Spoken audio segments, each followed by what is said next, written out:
Clause 6 should not be part of the bill.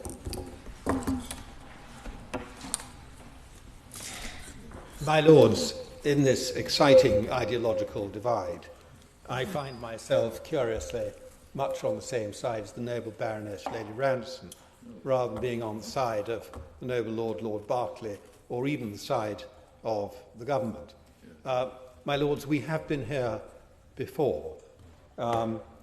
In 1514, we enacted a bill to regulate the fares charged on the Thames by water taxes, and it ran into exactly the same problem that the noble Lord Berkeley's suggestion will run into, which was that there was nobody to enforce it, because who in the Department for Transport is actually going to turn up and enforce the regulations made by the DFT if TfL, which has an enforcement department, is cut out of it?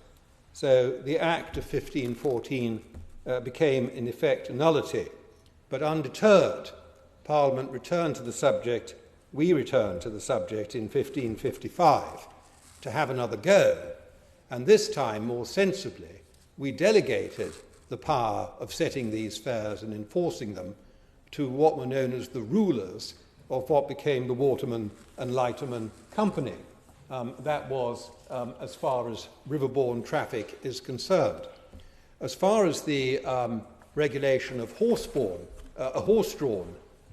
traffic, cabs, taximeters, things like that, as far as I'm aware, the regulation of those in London have always been, until the creation of Transport for London under the GLA Act of 1999, have always been the responsibility of the Metropolitan Police, again, a local body and one well acquainted with enforcement.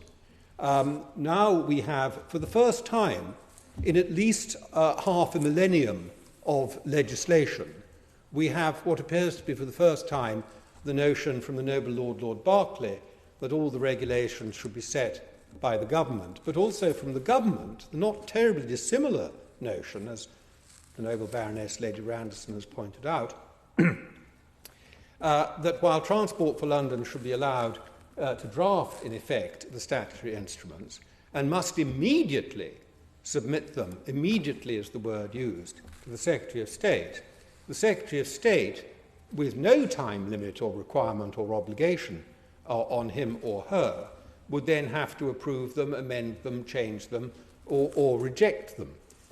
Why? What is the advantage to the government of doing this? What is the advantage to the travelling passenger?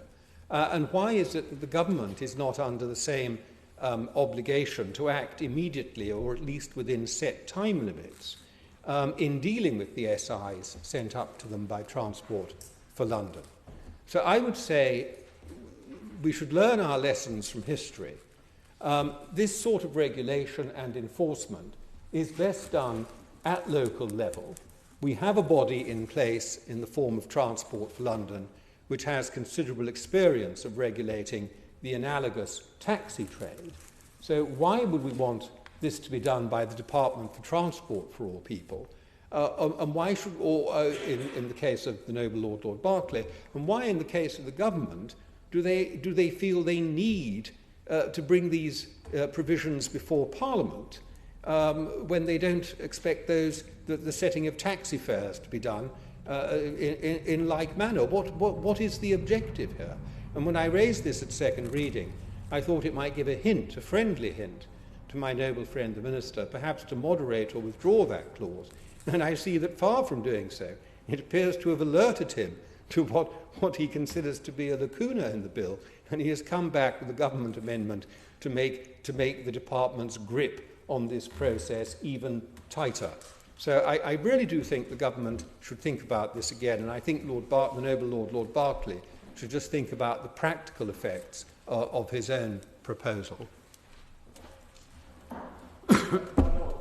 I have declared